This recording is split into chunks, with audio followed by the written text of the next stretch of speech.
What's up, all my movie loving maniacs? It's your boy Bangful B of the Lassiter Factor, and with the long awaited live action Snow White heading to theaters this weekend, I recently went back and watched the original animated movie from 1937, Snow White and the Seven Dwarfs. So let's review. And in case you really do not know the plot of Snow White, it is about a princess named Snow White who is considered the fairest of them all, but her evil stepmother does not like that, so she tries to have her killed, and Snow White ends up in the house of the seven dwarfs, all with their own distinctive personalities. The evil stepmother finds out, turns herself into an old hag as a disguise, and tries to kill Snow White by giving her a poison apple. Now, there are two conversations to be had when talking about Snow White and the Seven Dwarfs. You talk about the movie itself and whether or not it holds up or not, and you talk about its historical importance. And when I recently went back and rewatched this movie, I try to have a clear mind of when the movie was made and the time period it exists in, and also there is a bit of nostalgia going into it for me because I do own the movie on Blu-ray, but it is also one of those movies that I used to have on VHS back in the day and still do to this day. But generally speaking, Snow White, the movie itself has never been particularly my favorite Disney movies. And that's mainly because of the Disney movies that followed after this movie and the much better ones we've gotten. And the movie also has elements that certainly don't hold up, but I still like and respect for its historical context, and I still think it's impressive given the time period in which this movie came out. And of course, as I've gotten older, I've grown a deep appreciation for it simply because it is the first ever, not just Disney movie, but first full-length animated feature. And yeah, you can call out the flaws, but because of what this film achieved, it's still a pretty awesome movie. For instance, it was the first movie ever to use a multiplane camera, and if you don't know what that is, it's basically used to get more depth of field within animated features, at least back in those days. And also because it's the first animated feature, and because it is the first Disney movie, and given how good this movie turned out back then, I wish I could have been a fly on the wall among the audience when this movie first premiered in 1937. As for Snow White as a character, I do think she's sweet and kind, but generally speaking, and everyone else probably has his opinion, I find her annoying to listen to, unrelatable, and kind of boring. But all that does kind of work in context of the story, and like I keep saying, this movie was made back in the 1930s, so there wasn't much thought given to, let's say, the Disney princesses. And the prince in this movie is the biggest offender of that. You only see him twice in the movie. At the beginning when he first meets Snow White, and then at the very end, which is the big happy ending. Now granted, they would do a better job with their princess and even the princesses, but because this is the first, I'll cut it just a tad bit of slack, because he's not even really the most important character in the movie up until the very end.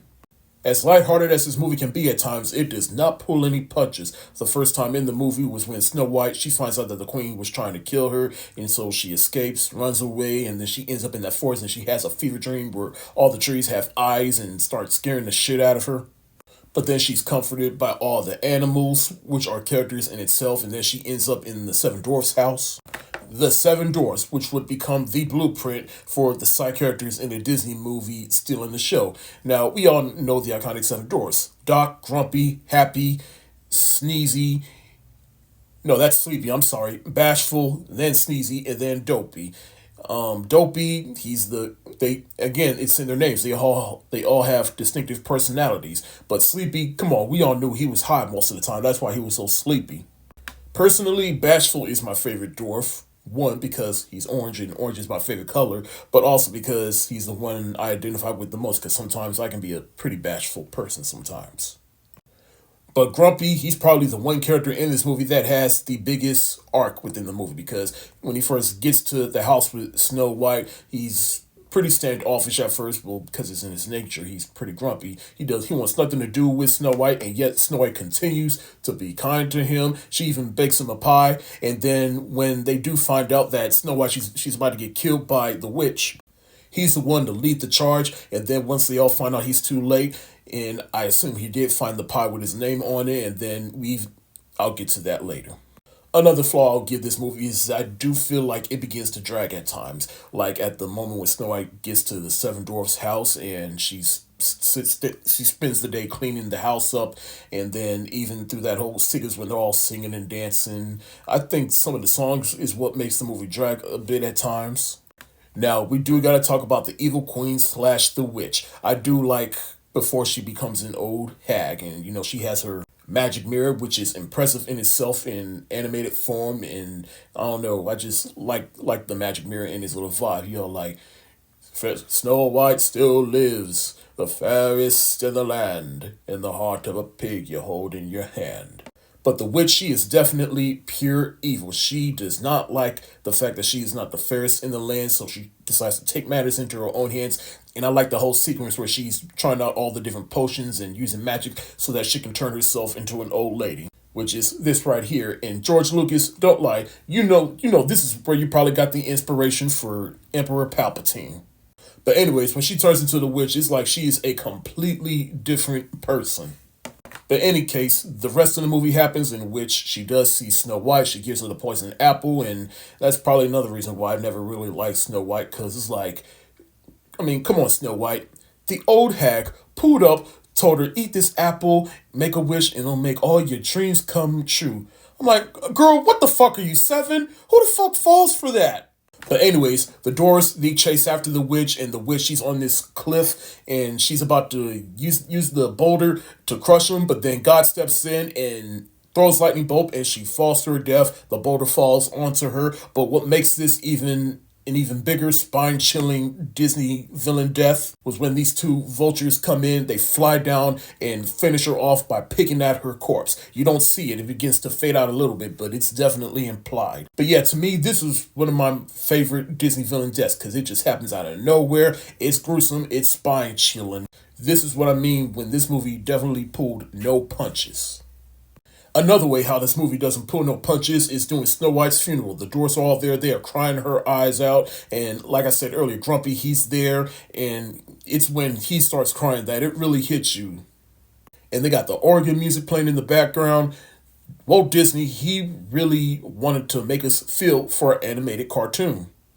But of course, there's the ending where they put her in the glass coffin made of gold. The prince steps in at the end, kisses her, she comes back to life. And they all lived happily ever after.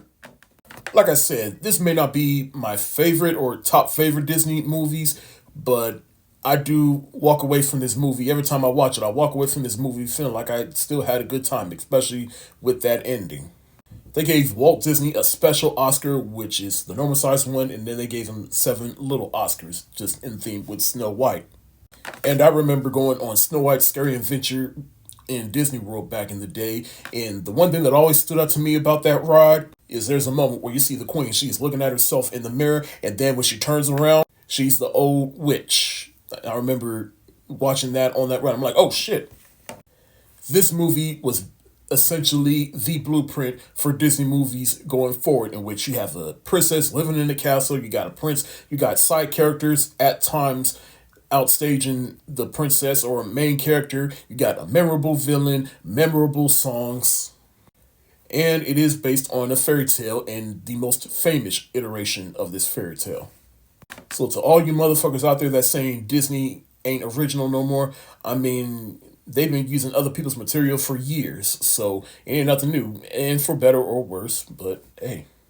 And even Snow White as a Disney princess, she may not be one of your favorites, but you still got to respect her movie for its historical importance and its historical importance with animation. I'm telling you, if you're a fan of Disney animation, if you're a fan of animation, and if you're looking to get into animation as a career, this movie is definitely essential viewing.